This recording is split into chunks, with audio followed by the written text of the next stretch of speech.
it made me understand that I have to be a different person when I put my helmet on than I am out of the car. So that was the biggest Mm. one, was like, man, this is not a game. Like, this is how I hope to put food on my, family's table one day, right? And so I have to go do this, or someone else is going to come take my job.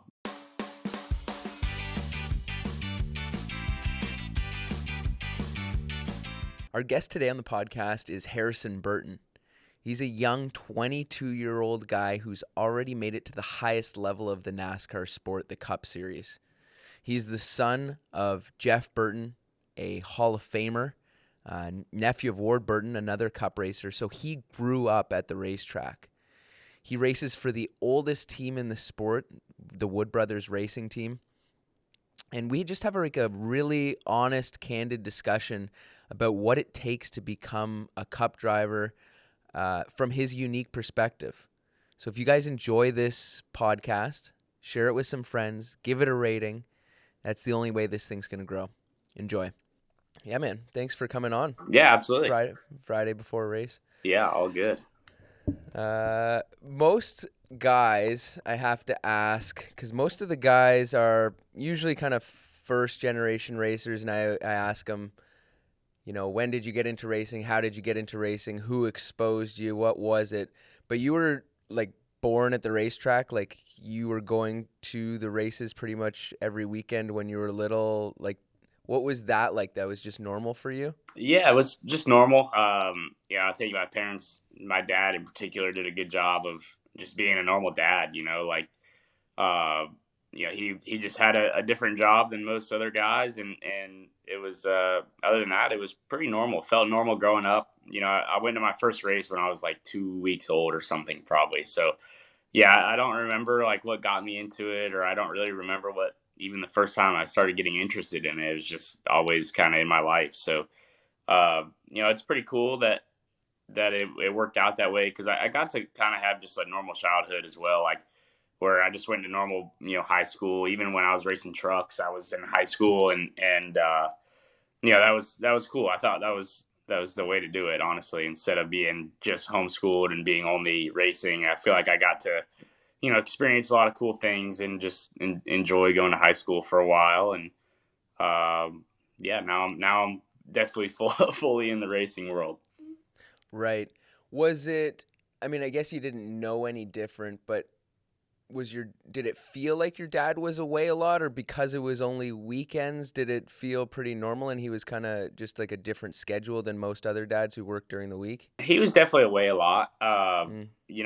He back then they tested a lot, so they would, now we just kind of go on Fridays and are back on Sundays, and so and obviously you go to the shop and do things, and so you're staying busy throughout the week, but you're home, right?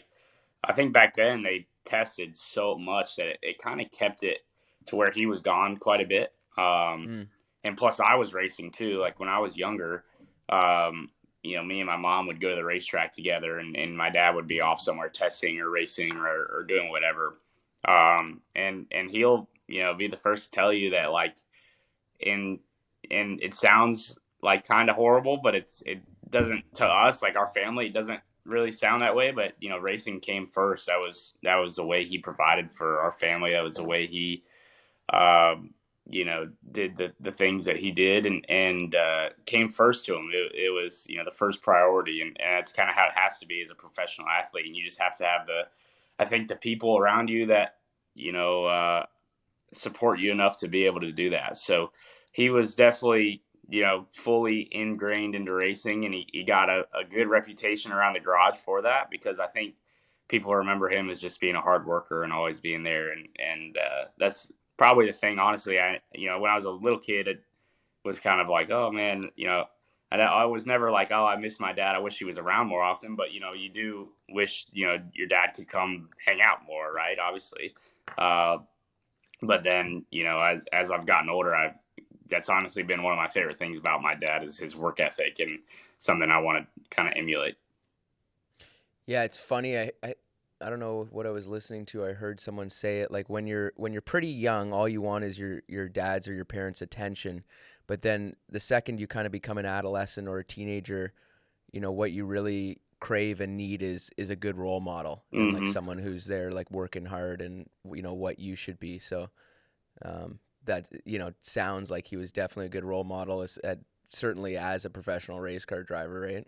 Yeah, definitely. Yeah, really in everything. I think the way he treated my mom, my sister, me, uh, the way that he handled, I think, himself on the racetrack, off the racetrack, all that. I think he was a great guy to just kind of lead by example. He never really had to tell me how to act or how to, if you're doing an interview, do this, do that. It was Mm, just, uh, I just wanted to do what he did for a while. Right now, I'm old enough to be my own man, yeah. right, and figure it out myself and make my own mistakes. But I was fortunate. I got to, kind of watch my dad and learn from the mistakes he made.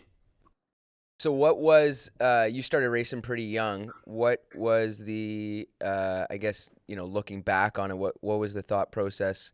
I'm sure your dad was pretty intentional about where he started you. Uh, what did you start racing? Yeah, it was. It was. I don't know if it was super intentional or not, or he knew that. It was just nearby. There's a quarter midget track really close to my house. So I got into quarter midget racing when I was like 5 or 6 or 5. Right. I started kind of bugging my parents. I want to drive race cars, and at that young of an age, it's kind of probably hard to find the right thing to do that in. So, got me into a quarter midget. Ran those till I was 11 or so. So, racing that for a long time, and that was fun. That was when racing was just really just fun.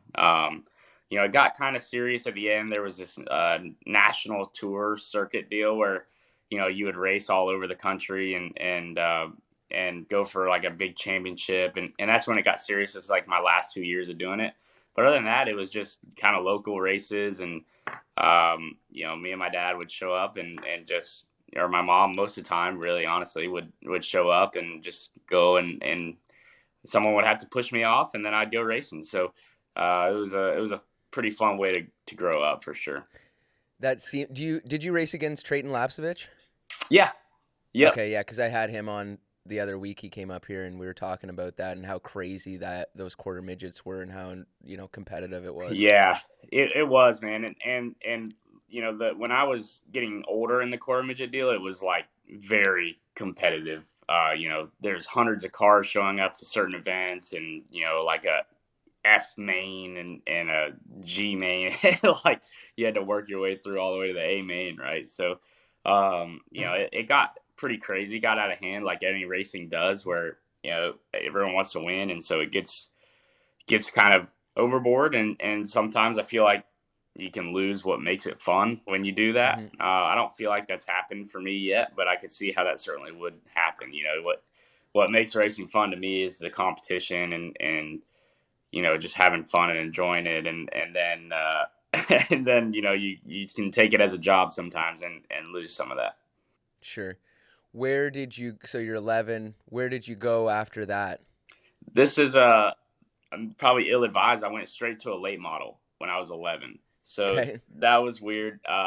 My first race, I was little. Obviously, I was a little dude. Like I didn't grow very much. I'm not tall anyway, but like I didn't grow till I was probably in like 14, 15. I hit my last kind of growth spurt, and so I was like 5'2", right? Just a little Yeah. guy. Late model racing is a real deal. That's what people do for their whole lives and For take a it very living, some seriously. guys. Yeah, Yeah. exactly, for a living. And you're the little kid rolling up, right? And so my first race, I doored this guy on the backstretch, not on purpose, but just because I didn't know how like wide my car was. Yeah, yeah. And he came up wanting to fight and yelling at me, and I got it out of my car, like had a helmet on, so he didn't know how old I was or whatever. I got out of my car and I'm like 5'2" and 11, and just walked the other way, right? But like, so that was like my first race. Like, okay, this is a lot more serious than quarter midget racing. We're getting ready to fight an adult man. So this is a different world for sure. Wow, that's a big jump, especially down where you are, where late model racing is so competitive. It's kind of the Yeah. center of the world for it. That's a big jump. And was that your dad saying, "Hey, this is, you're going to be running a full-size car, you may as well jump in right now?" Yeah, so we messed around, thought about doing the legend car stuff. Mm-hmm. Tested those a few times. Really fun cars to drive. But the tracks all for the legend cars. I don't know if it's still this way, but back then it was almost all the same tracks that you would go run a late model on. And Mm-hmm. for him, he thought number one, he thought the late model would probably be safer, Yeah. just because the legend car at a quarter mile or half mile racetrack. I mean, it's pretty fast. So that almost would have been probably too fast for me at that age. And then it seemed backwards, but I feel like it was the right move to get me into a late model, just because and you don't have to buy everything twice. You don't have to go through a whole legend car deal and do that for a few years and then buy a late model stuff. You can kind of just get in and have dumb 11-year-old me tear it up a couple times, and then we'll hopefully stop wrecking, right? Yeah, I mean, yeah, dude, the Legends cars are fast. I think my only concussion ever, I crashed a Legends car super hard, put my feet through the firewall, and Oh, like walked in a circle. oh, Yeah, yeah. yeah. No, yeah, they're fast, man, and they're hard to drive too. So I felt like it was probably the right thing to do. Yeah, it ended up working out, I guess. So, did you have some pretty decent success in the quarter midget? Like as you're jumping, making this big jump, you've got some confidence? Yeah, yeah. Won a couple of national championships in the quarter midget, and won a lot of races, and yeah. At that point, I was almost too confident. Like, Sure, yeah. it was pretty crazy. We went to the quarter midget track, and it's me, my buddy Mark Miller. We're kind of like teammates, right? And his quarter midgets were in the same trailer as mine. His dad helped work on them, and his dad and my dad kind of became friends. And if we went to the racetrack and neither one of us won, it was pretty rare. Like, so Hmm. I expected, like, okay, winning is what's supposed to happen, right? And then I went to late models, and it took me probably 3 years to win, like, consistently. I won my Yeah. first race when I was 12, but it took me a long time to get to where I could contend to win. And even in the bigger races, it took me even longer, right? You go to the Snowball Derby or somewhere like that, and uh, there's just so much competition there, and that was humbling for a while, for sure. So I came out of quarter midgets and thought, man, I feel like I can win these late model races right off the jump, and then uh, got humbled pretty quickly, which was good. I feel like that helped me out for sure to go through something and understand, okay, there's levels to the game, and that I was not ready for. I was really, truthfully, I was probably not ready for late model racing. You're right. You're never ready when you run something for the first time, but No. I didn't feel ready after my first race. I finished like eighth or ninth, which was really good, but I knew that I had made some mistakes and took away some of my confidence. So I had a lot of confidence going in, and less after the first few races, for sure. Sure. When did, and maybe it was happening earlier, maybe it was happening much later. When were you having these discussions? And I'm assuming they were with your dad about the potential of making a living, or this is what a path might look like, kind of deal. Like, hey, like, you know, it's no secret you're gonna have a great opportunity here because of who your dad and your uncle are. If things go well, this is the path. When did that kind of conversation happen? Yeah, I mean, I don't know if there's ever been. I think the first few times that started happening, I was in K&N already, Okay. and so I went through the late model deal, and I was still racing late models when I was racing K&N, now ARCA, Yep. uh, but you know, I, that was a really high level of racing as well, and I didn't win for my first year in K&N East. It was like a lot of good guys were in there, a couple Cup guys in there, Yep. nowadays Cup guys, and I didn't win my first year. And then my second year, I started winning quite a bit. And I think that's when it started to kind of get serious and kind of become a job, because, after that, it's trucks. And that's a, really high level as well of racing. That's a professional, that's one of the highest levels of stock car racing there is. So Totally. once those opportunities started to be talked about, that's kind of when it became, to me, it became, okay, this is how I hope I can make my living. I didn't really Yep. think, I wanted to, and I wanted to race Cup one day. I think everyone does, right? It's like, oh man, I just hope I can do this. But it wasn't like serious. It was just kind of like talking, right? And then all of a sudden you get in trucks and you're like, man, I hope I can run well enough here to impress people, and just run well in trucks is an accomplishment on its own. Got the Xfinity deal, and once I started winning Xfinity races, that was when things were very serious, Mm-hmm. and they were for really as soon as I got through trucks and to Xfinity, it was at that point my full time job and really all I focused on. Right. You signed, uh, like you brought sponsors kind of along since you were young. Tell me about that. How did that happen, and how important is that for a race car Oh, driver? that so I've been sponsored by Dex Imaging since I was 13 years old in late models, and man, that is really without them, I'm not racing in Cup. I'm not here, and the perception is that my dad paid for everything, and which is fine, but like, man, it the the amount of money it would take to run a Cup car, right? Like my dad can't do that, or Xfinity ride, he couldn't Yeah, do you that, can't. or Yeah. yeah. So without Dex Imaging, and from really day one, they've kind of believed in me, and that's been really crazy, honestly. It happened because my dad is friends with a guy that builds fishing boats, Okay. and he built their boat and kind of connected them. And I think they went fishing one time.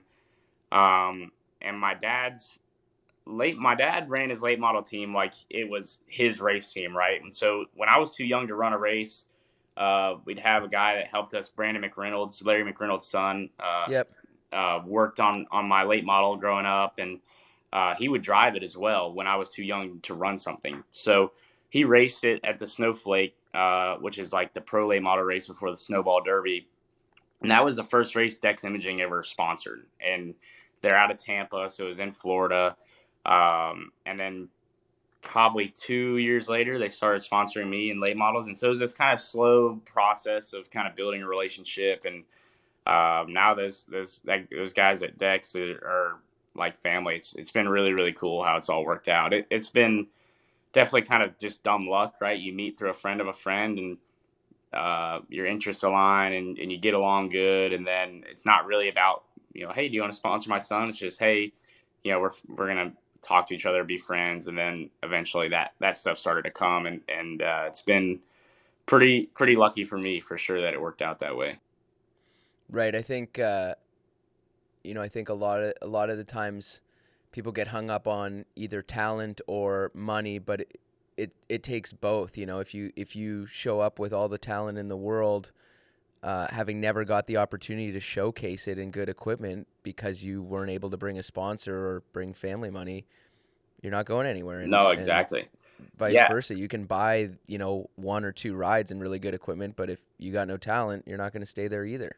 yeah, it's been interesting, and that's what the cool thing about, I think, for me, like in Xfinity, there's still, a lot of sponsor rides, trucks. There's that, and ARCA. There's that, and Cup. It's not really, at least in my experience, it's not really how it's worked. It's been, are you good enough? Yep. Are you not? And can you be marketable? Can you help us get sponsors? Can you do this? Can you do that? That's a huge part.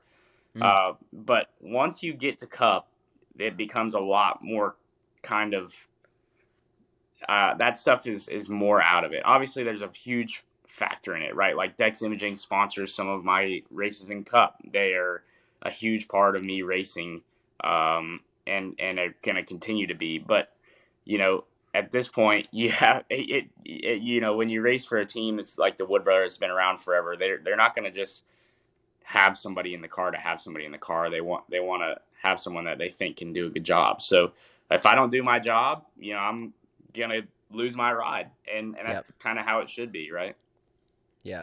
No, absolutely. I think I get the perception anyways that, you know, maybe there's one or two seats in really good Xfinity teams that are based purely on talent, but in Cup it's can you get the job done, and it's a cherry on top if you can bring a sponsor. Yeah, exactly. That's been my experience. And some people might have different ones. I'm a young guy; it's only my second year in, right? So I don't know the ins and outs as well as some other veterans. Hmm.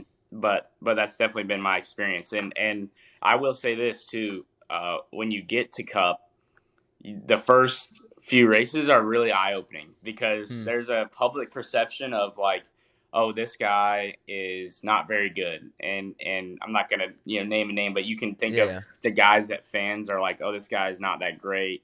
He's there because he's got a sponsor or whatever, and so you go into Cup and you're like, yeah, I have that same perception. Like this guy's just not gonna be very good. That dude will whoop your tail. Like I'm telling you, man, it is a different world, and uh, that's been awesome to see. Like, dude, the people that you think, man, this guy's just kind of not done much, and maybe he's won a few cup races, but like recently he's not done much. He must not be very good. And you race him, you're like, holy cow, these guys are good. So that's been awesome to see. That's been a frustrating experience because you obviously are learning because these guys are good and you have to kind of step your game up. But it's also been really cool to see how good some of these cup guys are, and trying to beat them is really fun. Right. So going, I want to.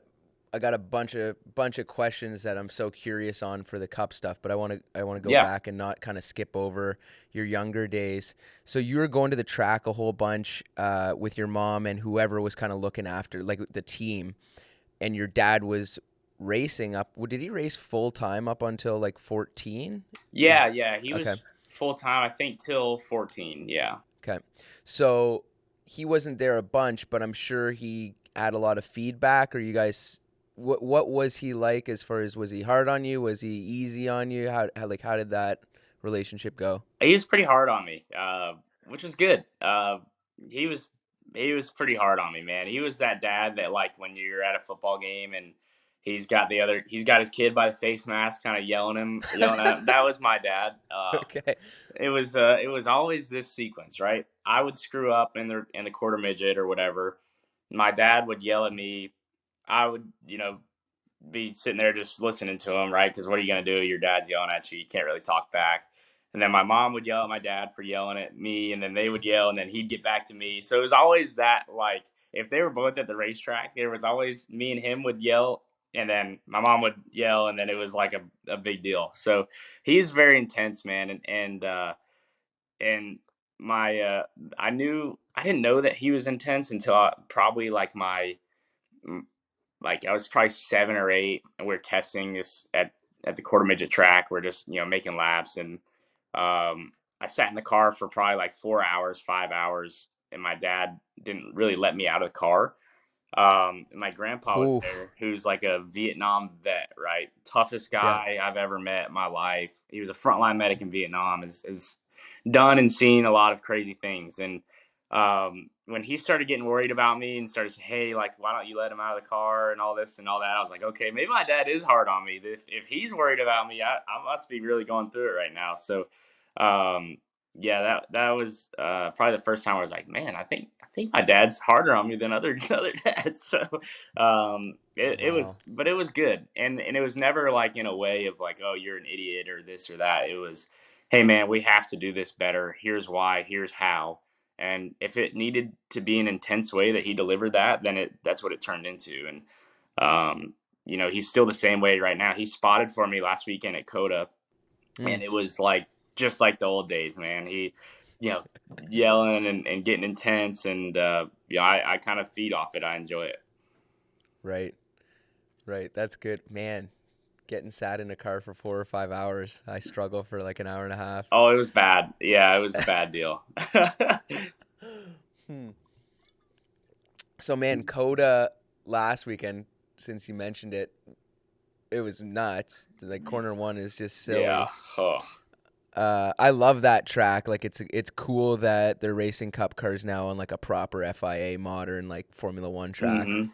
It's a serious road course track. Was it was it cool at all in your mind to be racing against those F1 guys, or are you such a NASCAR guy that it's like cool once you got to cup just to be running against the cup guys? For me, I didn't really get into F1 very much until more recently. Yeah. And so I watched Kimmy a lot. My dad's favorite driver was Jensen Button in F1. So that was kind of cool.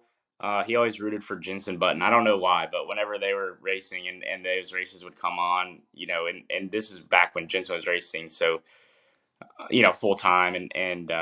So it's probably like what, 2008, 2009 that he was in Yep. there. And my dad would cheer for him for whatever reason. So that was cool that he came over.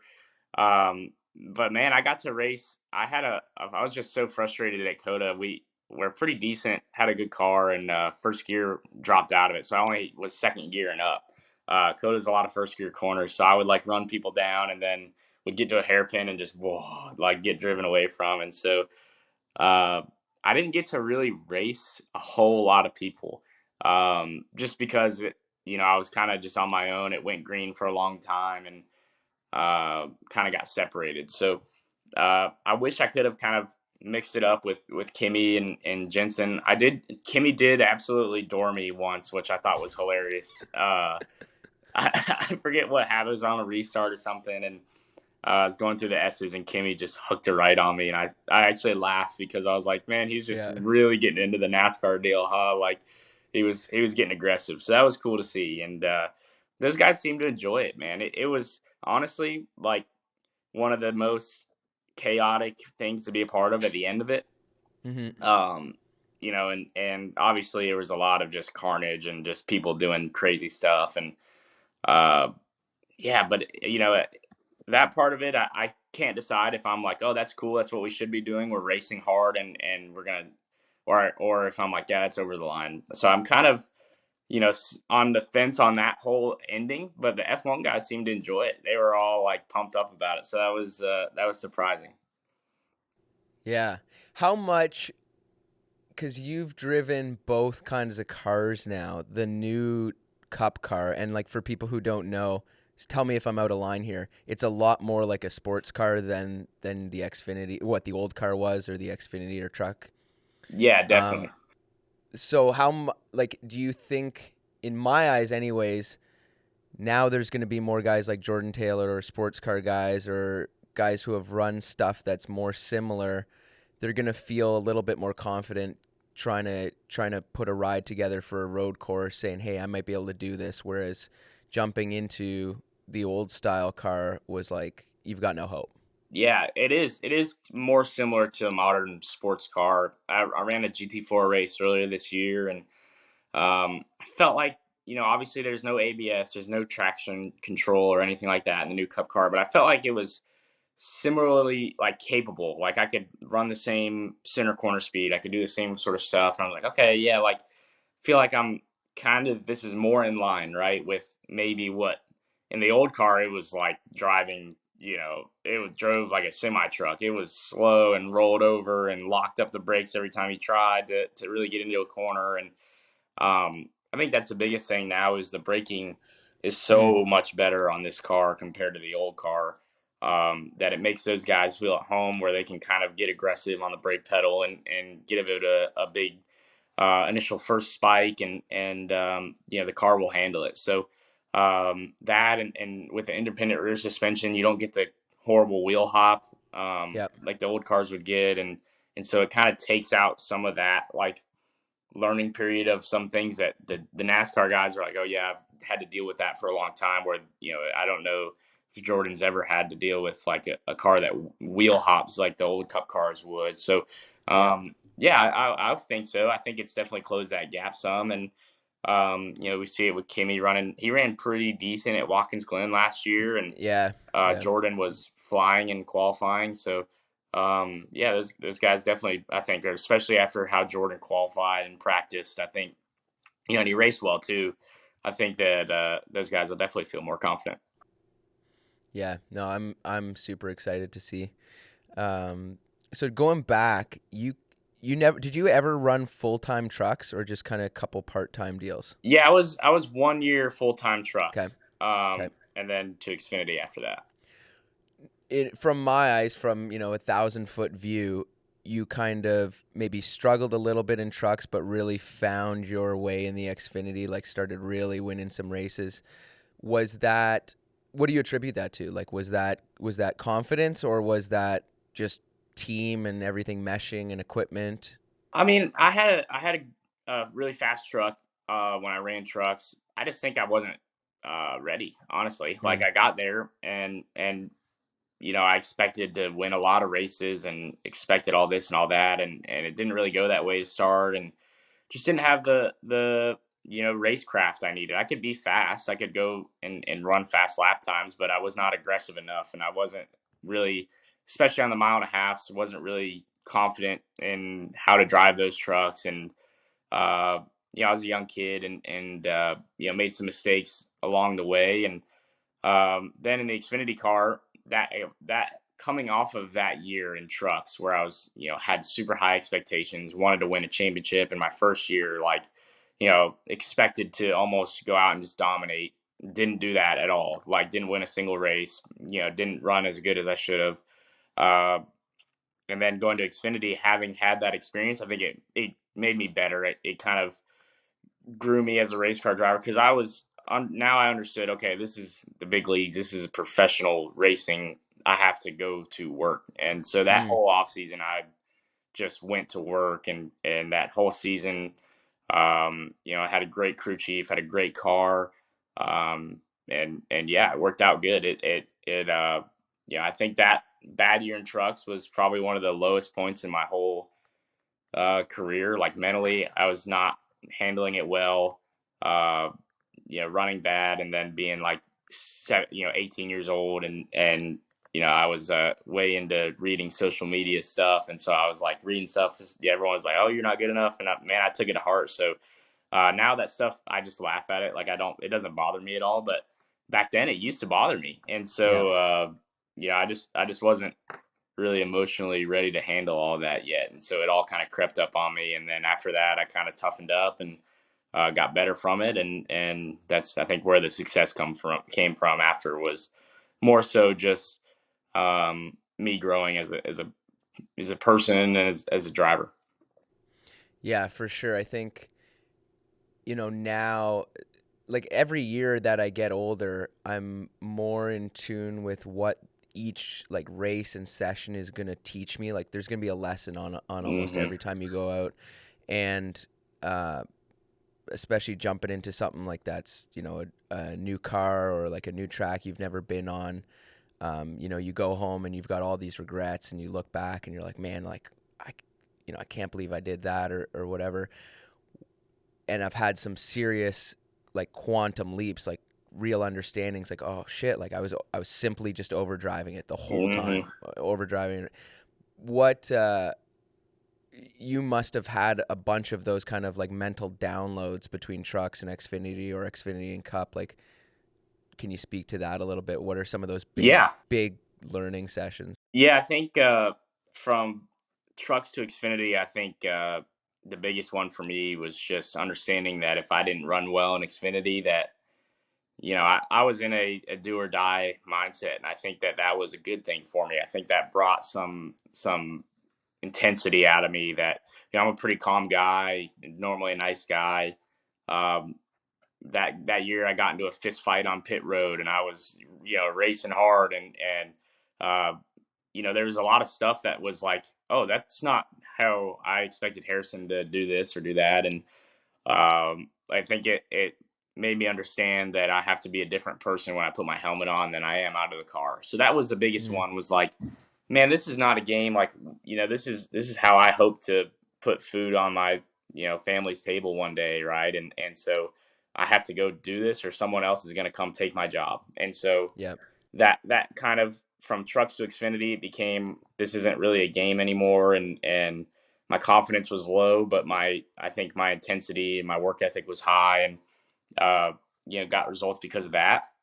And then from Xfinity to Cup, I almost last year, not I did not expect to go and dominate in Cup on my first year, right? Like, that Right. wasn't the problem. I didn't have the same problem I had in trucks, but I think that I did not, and kind of anticipate the car to be as different as it was. I figured Mm, it's a race car, and I'll just drive it the same way, and we'll see if can make it work. And it took me a long time to really the hard thing is now, we get 20 minutes of practice, qualify, and then go race. And so you don't really have a chance to like try stuff. And so for me, like I just started trying things and understanding to learn. I have to learn at some point, right? I can't just Yep. go out here and try and replicate someone else's throttle trace every single time and hope for the best. I think at some point I have to drive the car myself, if that makes Yep. sense. And so started doing that and found some speed at the end of last year and feel like that's going to carry into this year some. So yeah, I mean it's been super tough and I haven't had the results I wanted so far in Cup, but I think that's coming and in a similar sense to the way it did in trucks. I think those years that you have the down years, I think are ones that kind of grow you and actually make you better. When you're winning all the time, it's like, okay, I'm doing what I need to be doing. This is good. And then you don't really find yourself reflecting on what I need to do better as much, or at least I didn't. Yeah. And then now it's every weekend. What can I do every day? I wake up. What can I do to be a better race car driver and see where it goes from there.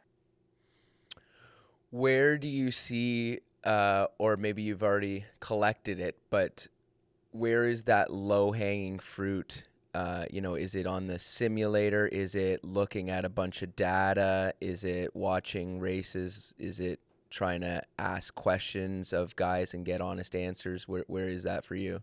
So for me, I think it's all that is important. But I think I got into Cup, and you have all these resources, right? You have Mm, people sending you data left and right. You have engineers that are dedicated to this and that, and you can go to them and ask questions and learn about things. And so I just kind of was like, yes, give me all the information.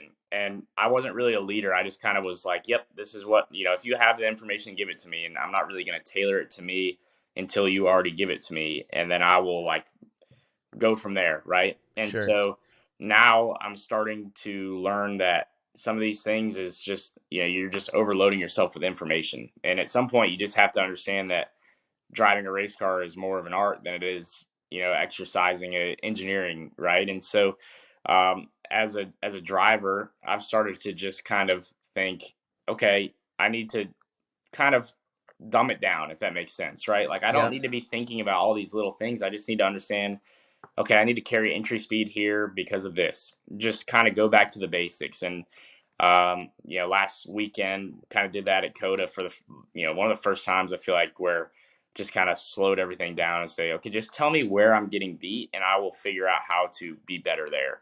Yeah. And kind of did that and found success, qualified decent, practiced decent. The race went how it did with the first gear problem, but I felt more confident because I felt like I was the one in the driver's seat of changing my techniques or whatever it might be, instead of having someone come over the radio and say, hey, Joey Logano is rolling out of the throttle to this percentage and then using this much brake. Try that. Instead, it's, hey, Joey is beating you by a tenth here. Find it, and then I go and find it as a driver. And so, all that information is amazing and it's great stuff. I think after or before races, but in the heat of the battle, I think getting that out of your mind, I think has been a gain for me.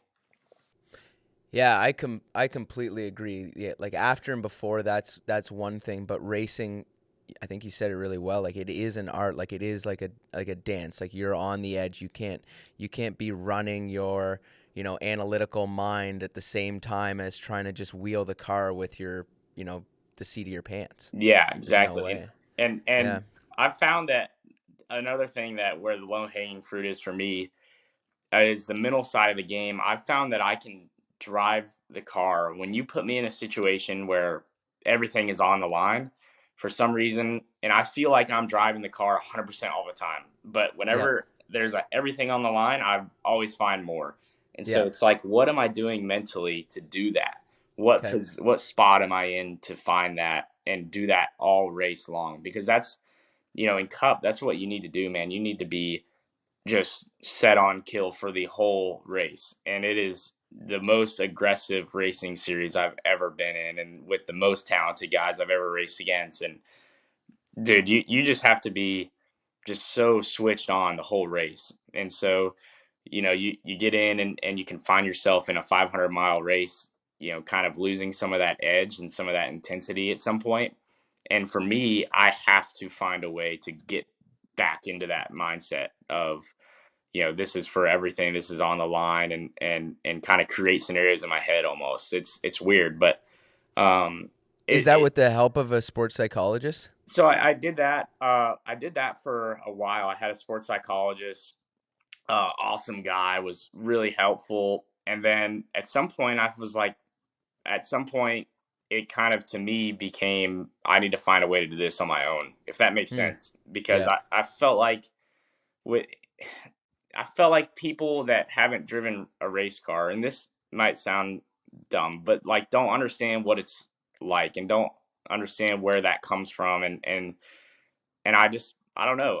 I've kind of weaned off of that. I don't know if that's the right thing or the wrong thing, but I've found myself being like, I want to find a way to do it myself and have it sustainable that way. So Hmm. I've got the tools that were given to me by an awesome guy, who helped me quite a bit through some other things as well. And so it was not like, oh, I don't like working with this person. It was just, I want to find a way to create that intensity and pull that out of me in my own way. And at some point, someone kind of telling me to do it wasn't helping. I think I needed to find a way to do it myself, and we'll see if that was the right move or not, I guess. But I think it's a great tool to have one, and I'm not sitting on here and saying don't get a sports psychologist. But for me right now, I feel like I wanted to find some other place to pull that out of me.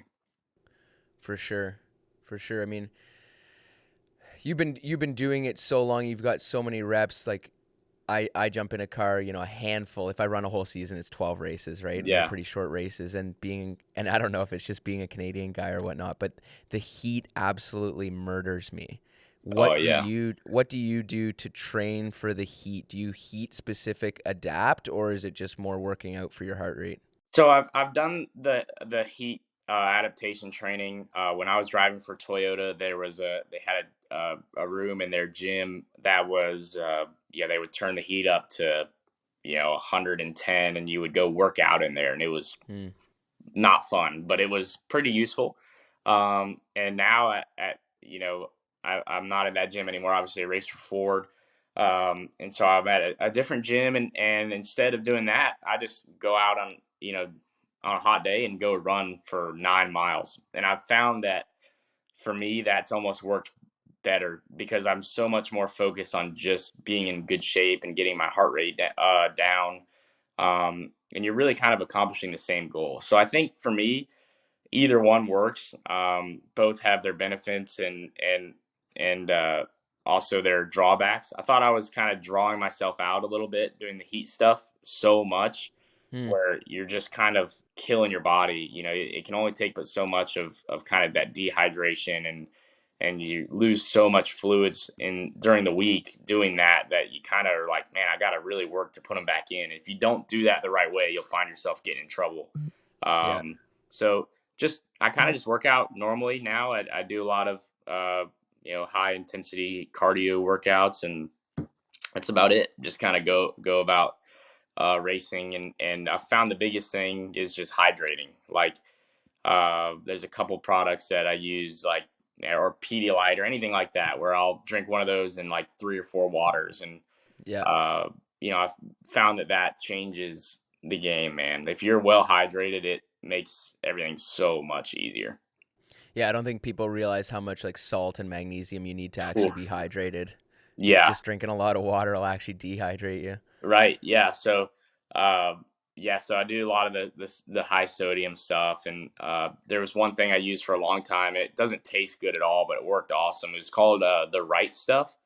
Okay. It's super high sodium, tasted like you were drinking something out of the ocean.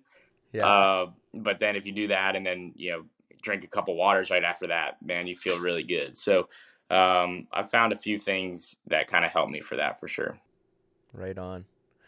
You were working out, I saw on social media. Is that Stenhouse's like gym or whatever? Like it's like Yeah. a CrossFit style deal? Yeah. So I go there and and work out with a group of drivers. It's been fun. I find myself working out a lot harder when there's other drivers around, and Mm. a lot of them are my buddies too. So it works out that it's more fun that way. But that was something that I really wanted to find, was kind of a group of other people that I worked out with and got along well with. And um, once I went to Ford, I kind of worked on finding that, and I was really happy. Stenhouse's place is awesome. It's not really anything like the gym isn't anything special. It's just a wooden building and some free weights and squat racks and some machines, and that's all you need, and we go to work from there. You guys do. I love that kind of workout. Like you're spent after. Oh yeah, yeah. It's brutal. I've never like thrown up or wanted to throw up during a workout until I went there. Like just pound you into the dirt, which is what you need to do. I think it's exciting. It's mentally good too. I find going there, working out really hard, doing stuff I was like, man, I don't think I can do that, and finding a way to do it, I think is good for me mentally as well. Yeah, absolutely. So you're at the Wood Brothers now. Obviously, legendary team, been around forever. Uh, what is the ultimate plan if there is one? Do you look at a guy like Blaney and say, "Hey, I want to eventually end up at Penske"? What is the plan? Are you content? Tell me about it. Yeah, I love racing for the Wood Brothers. If I was talking to someone the other day, it was like, if I could go to any team, like I would want to go race for the Wood Brothers, because just the group that is it, the leadership there. We have an alliance with Penske, so we have fast race cars, and we have the Hmm. history to go with it of the Wood Brothers family, and putting on those Wood Brothers colors. And I have the same like style race suit that David Pearson wore, and like just all Yeah, kinds of cool stuff like that like, to me as a NASCAR, like I love all the history of it and everything. I've obviously have a racing family, and know all about the Wood Brothers. So for me, driving for them is really, really cool. And I really, yeah, I am pretty content where I'm at. I'd love to race. If I could draw it up perfectly, I'd love to race for Wood Brothers for my whole career. cool. But I know that it's kind of just it's a business, and so it might not work out that way. It might work out that way, but if I could draw it up, that's how it would go. Right. How like I think you know I don't think non-racers can hear it enough or appreciate enough how important having good equipment is. Mm. How important is that? You've been in, I'm sure, good and bad equipment throughout your career. Yeah, oh, it's everything. You see guys that aren't in great equipment, or maybe it's even in Cup, everything's normally pretty good stuff, but it's like just different levels to it, right? And so you see guys that maybe for the RFK deal, right? Roush Yep. kind of struggled for a little bit. Keselowski comes on, new car, it had some success, and look at Chris Buescher, right? Like, I'm sure he's running that Roush car for a while, and didn't have a lot of success. And then the next gen car comes out, and he's, contending for wins pretty frequently and pretty fast. And, it's just, the light switch, right? Oh, Chris Buescher got really good all of a sudden. And, Yeah. he's got a really good opportunity now, and it's working out for him. And, he's always been that good. And so, you see some stories like that where guys that, don't even leave teams, but their team gets kind of, whether it's the car change. I have no idea what made the Roush stuff get faster recently, but it has been. Yep. And you see those drivers reap the benefits of it as well. So, I think for me, it's not only is it important to, oh yeah, I have this much downforce and I have an advantage because of that, but there's also a mental advantage of showing up to the racetrack and Mm. knowing, oh, I have something that's fast, and so I'm gonna really go for it, right? So there's a mental game to that as well. As a driver, all you want is a chance when you show up to the racetrack that, if I do my job, Mike could win this race, and that's all you really want. Yeah, for sure. There's something. Yeah, that's what you want. You want to show up knowing that you have the car to beat. Like that is, there's no confidence like that No, for sure. exactly. Yeah. Talking about training, I saw you got a shifter cart. I Yeah. love talking. I have a bunch of buddies on the podcast who we grew up racing go karts together, and we always talk about just how insane. Oh man, yeah. That's the hardest workout there is driving a shifter cart for like 20 minutes, and you get out, and it is just all you are spent after that. So yeah, that was one of the coolest. That's like I think that's the fastest thing I've ever driven. Not Yeah, like obviously not top speed, but like just the amount of grip and like how hard you can drive a shifter cart is pretty unreal. I hear people say it's like kind of one of the closer things to what an F1 car would be like, I guess, just scaled down. And I kind of believe it. Like, it's just unreal that the speed that those things have. And it's really as fast as you want to go, it'll go. It's just how well can you control it, I guess. yeah. I think in my mind, they're some of the best training tools for sure. Like you get in that, everything feels slow afterwards, Oh, yeah. and Big time. like the harder you drive it, like the better it wants to work. Like they're just insane. And then you go and watch these, the world finals in Europe, and these guys are their heads not even moving around. It looks like they're just in like a 4-stroke go kart, being real Yeah. smooth. It's These guys are crazy. crazy. Yeah, those guys are crazy. I've I went for a lot, especially in the off season last year, and was there like almost every week. I was at the go kart track with a group of buddies, and uh, yeah, it was unreal. Like we first got our shifter carts, and we were like just kind of creeping up on it and learning, and then once one of us went fast, it was like Yeah. chaos, right? And so, uh, just trying to push the limits of those carts, you find yourself for me, I found myself out of breath, like grunting, like, wanting to be just, I don't know, just trying to wring that card out is pretty fun for sure. Right. So you growing up, your dad and your uncle were both cup guys. Do they have is it just the two of them? There's a middle brother, Brian. Okay. Yep. So my dad and Ward both were running go karts, and so is my uncle Brian as well. And my uncle Brian was in go karts better than Ward and my dad. Won more state championships, won more races. They say he was the best driver when they were growing up. Yes. So yeah, they say he was the best driver of the group, and then the time came for them to go kind of race late models or whatever it might be, and they kind of my dad and uncle really had to scrounge stuff together to kind of make that happen. And my uncle Brian was like, "Man, this kind of seems dumb. Like, what are you guys doing?" And so he went and took over. My family's from a really small town in Virginia called South Boston, Hmm. Virginia. And my great grandpa had a construction company that my grandpa had, and now my uncle Brian is in charge of. And so he runs the construction company in South Boston. And I'm actually like, my middle name is Brian, so I'm partially named after him. He's an awesome, awesome guy for sure. Hmm. That's funny. That's a good story there that you just got to keep going even if you're not the fastest brother.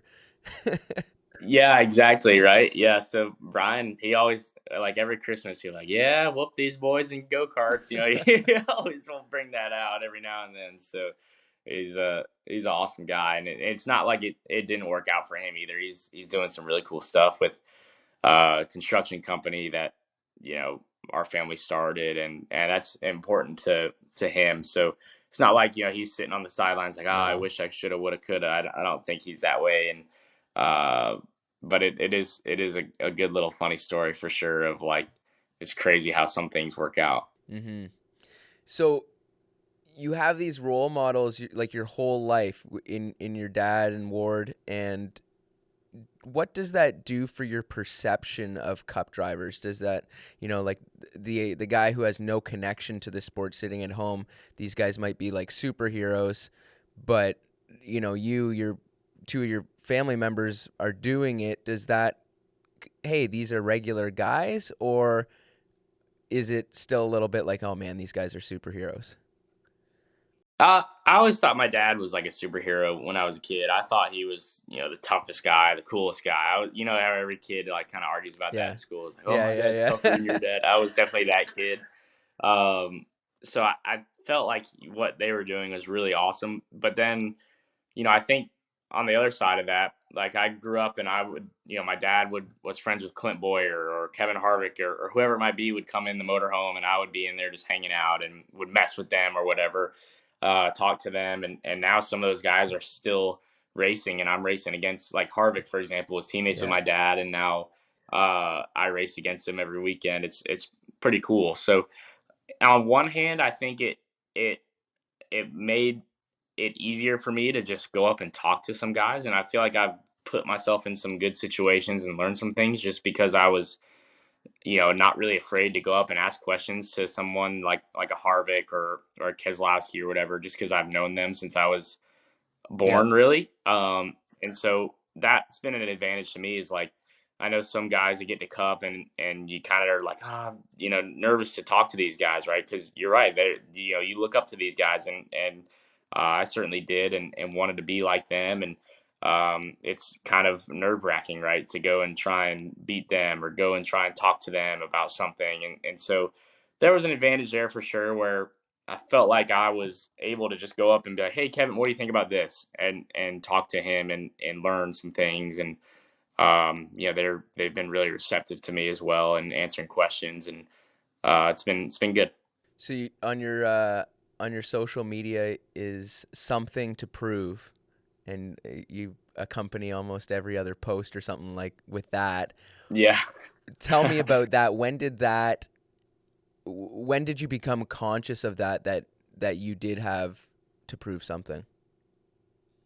I think uh, that started when I was in K&N, in the NASCAR Next program with you, and I was I think I went my first year and didn't run very good, and I felt like I had something to prove. I knew I could do better, and not really to prove that everyone else, more to Hmm. myself. Right? Is you show up to the racetrack and you have a intensity and a goal set and you have to prove to yourself that you can do it. And so I think that's what that's kind of about. And I started winning once I started using that hashtag. And so after that, I'm like, well, I can't Yeah. stop now. So it's just kind of carried on, and it's kind of halfway cheesy and Yeah. corny, right? But I was like, oh, it's good luck, so I'm gonna keep ripping it off. So we'll see. We'll see if it eventually will help me out along the way. Well, when have you proven it? When you win a cup championship? I don't know. I actually have never even thought about that. Like to me, I think it's just to the next step, right? Right now, the next step is I want to make the playoffs in the cup, in the cup Hmm. season. I want to run well consistently. So that's what I have to prove to myself that I can do. And then after that, I want to prove to myself that I can win these races. And then after you kind of win some races, then it's another step, and your goals change, right? And so for me, it's just the next step of the path, and you can't just it's very very rare that someone comes into Cup and just Hmm. wins, right? Like it's happened very few times, and so uh, understanding that this is going to be a marathon, not a sprint, and I want to obviously you kind of have to sprint or you're not going to stay Sure. around. Uh, but you set your goals and try and improve and um, just try and earn your spot, and then from there try and win some races, and then from there go and maybe you can win a championship. I mean, at the end of the day, it's not my goal right now. When I wake up, is I'm not thinking I want to be a Cup champion right now. It's I want to run well at Richmond, and how am I going to do that? And the rest of the stuff will kind of fall. For sure. Now you're still such a young guy in the sport. Do you think about like after the sport or what the criteria would be for you to not run anymore? Like, I mean, I'm assuming the goal is to run until whatever you're 50 and then you kind of retire. But, you know, would you, say you had to go, later on into like a backmarker team or something. How many years would you run around in 30th before you said, "Hey, I'm done with this"? Probably not many. I've had a taste of winning, and I've had a taste of good equipment, and showing, that feeling of going to the racetrack with a goal to go and try and win or run well or compete.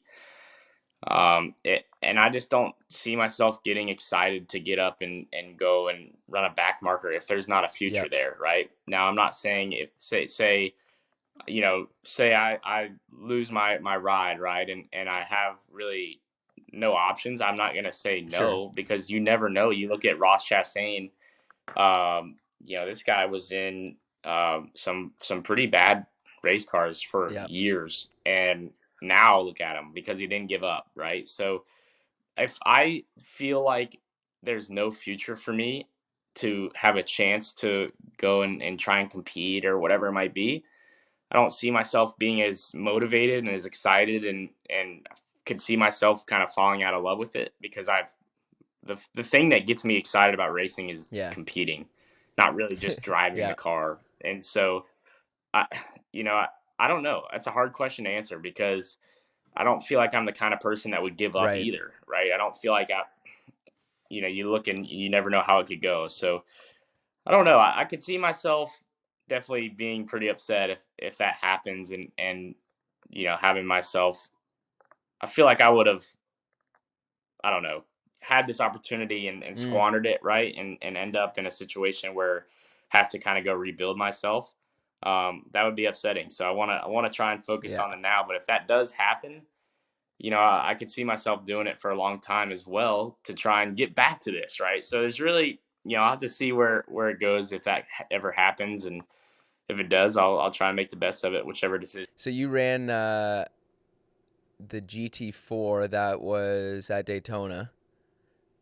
Hmm. Did you enjoy that? Did you like sports car racing? It was fun. Yeah, it was super fun. It was honestly much, which seems backwards, but I felt like it was more relaxed than what I do week in and For week sure. out, and uh, felt like it would be, kind of, everyone's sitting up straight and very Yeah. serious, and sports car, right? Like NASCAR guy in my head, Yeah. right? Like is Very not fancy not food, nice catering tent. yeah, Yeah. exactly. And it wasn't really like that.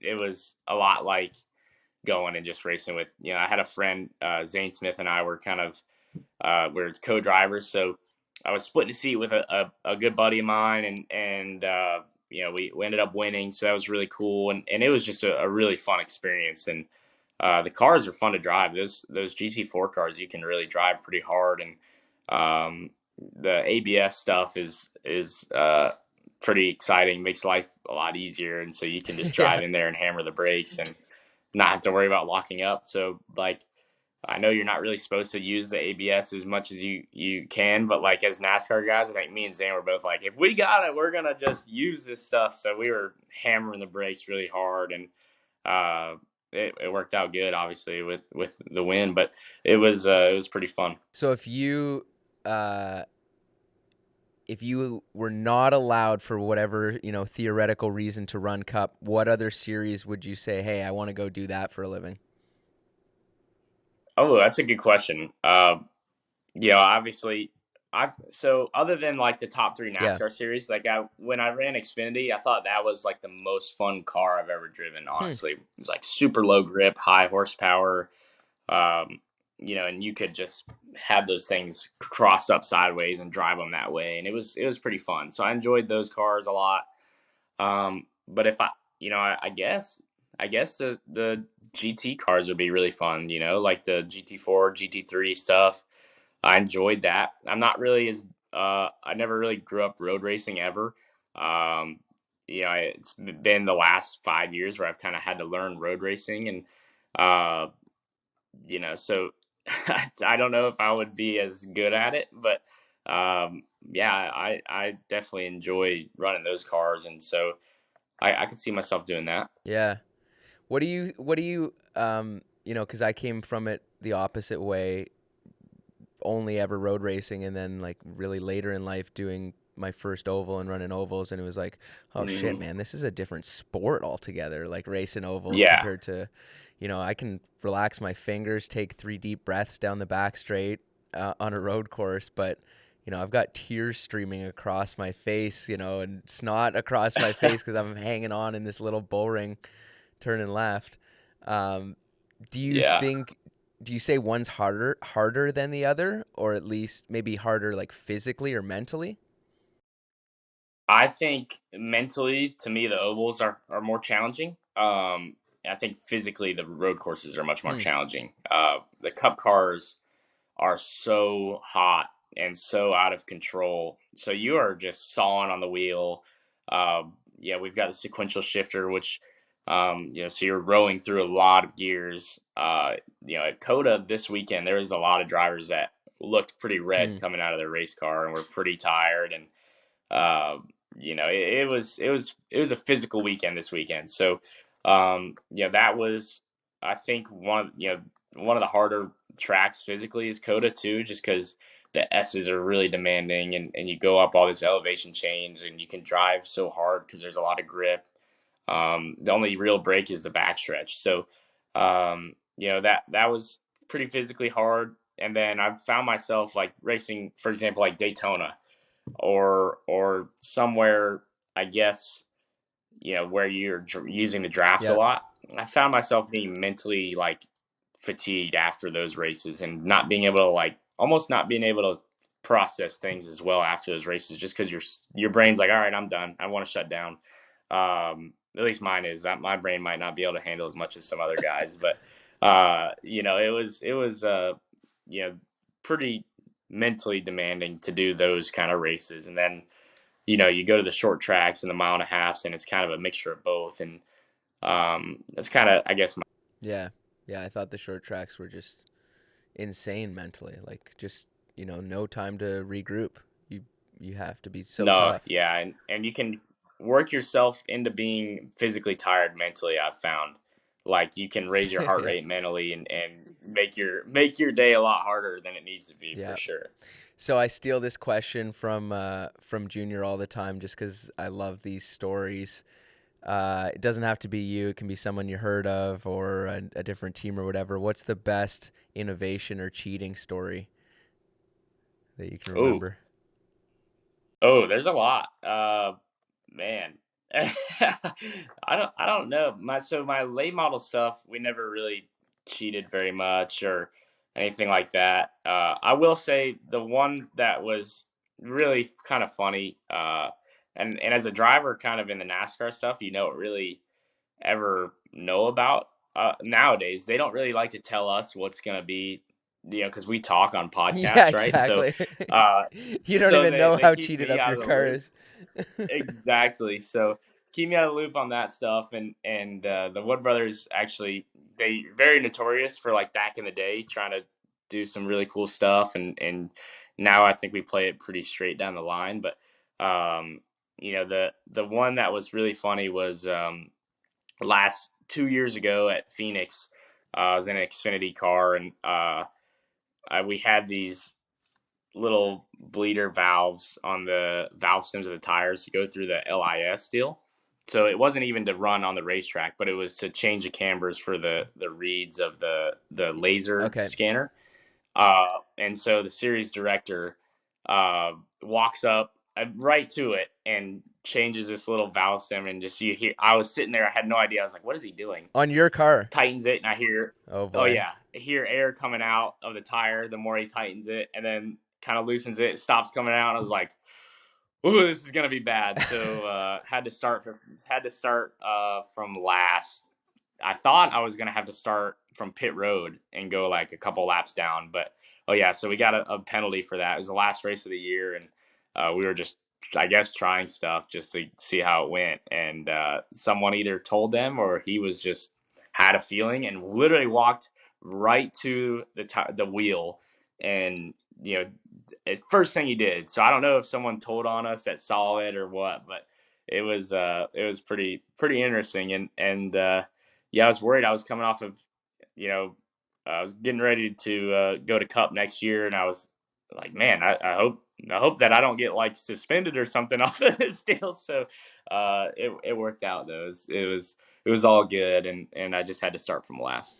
Yeah, I have a feeling someone told him if he walked straight to it. Oh yeah, yeah. So Now my crew chief this year and last year as well was Austin Cindric's crew chief in Right. Xfinity. And so I always tell him, like, I know you were the one that told on us. So I always give him a hard time for that deal. Right. What and I guess before I let you go, you know, you've made it to the highest level in racing in NASCAR. What kind of advice would you give young guys who want to do it, who have that goal, who are in whatever level of racing right now? Yeah, I think whatever level you're at, don't take that for granted and give that your biggest effort. I think that's the biggest advice is I found myself thinking, man, I want to be in this level. And you forget about the one that you're at Mm, right now. And if you are not focused at the one level that you're at right now, someone who is focused on that level will come and kind of take your lunch. And then that will be the guy that gets, wins a bunch of races and might get an opportunity, right? And so even if you win a bunch of races in this sport, there's not really any guaranteed opportunities, and there's not really I just don't think that there's any path to guaranteed success, right? And guaranteed, yep, you're going to make it to cup if you win this race and do this, right? It's not like the NFL where if you throw a lot of touchdowns in college, you're probably going to yeah. get drafted, right? It's not really that way. And so I think if you're in a race car of some kind, I think don't ever take that for granted and focus 100% of your effort into that, and doing the best you can in whatever you're in, and then the results will come. And then the results don't guarantee opportunities, but they sure as heck make it a lot better chance to get a Yeah. chance, right? And all you have to do is win the right race in front of the right person's eyes and do the right things on a certain day, and it could change your life. For a lot of guys, for me, it was probably easier to get in front of people because my dad was who he was. He's well connected and has friends in the industry, and I was kind of able to I had to win races, but my races that I won people heard Sure. about, and so that helped me. But if you I think as a young guy, it's easy to be like, I just want to be doing something else, and you'll lay your head down at night one day and kind of regret not giving it 100% in whatever you were in. Mm, I think. yeah, that's a good answer for sure. For sure. Do Are you gonna, now that you're a cup guy and you're like stupid busy, are you gonna still get out hunting with your uncle there? So my cousin Jeb was just Snapchatting me. He sent me a picture of a turkey and said, "Do you want to go in a couple Yeah. weeks?" And so I guess I'm getting ready to go turkey hunting with Jeb. So yeah, I'm gonna still try and get out. And Cup schedule is certainly busy and really takes up 95% of my time. Uh, but I try and if you don't get out and enjoy some stuff, I think you're gonna burn yourself out of this deal pretty quickly. So I try and still have fun and hang out with family and do the right things. And it's been fun. I've gotten to know my cousin Jeb a lot more recently than uh, maybe I did when we were kids, because he grew up in Virginia and I grew up in North Carolina. And so now that we're both kind of racing in the same towns every weekend and hanging out more, it's been fun to get to know him. So I've enjoyed that. And through getting to know him, getting to know my uncle Ward and that side of the family better has been cool. Yeah. No, those are pretty good guys to take you out hunting. Yeah, another deal, man. That's all they think about is the outdoors. Yeah, So that's good. it's very Right on, cool. man. Well, I'll let you go. Appreciate you taking the time. Absolutely. Good Yeah, luck. no Always worries. cheering on the 21. Good looking car. Thanks, Gary. All right, Appreciate it, man. buddy. All right, that was Harrison Burton. If you guys enjoyed this podcast, give it a rating, share it with some friends, share it on your social media. Really appreciate you guys listening.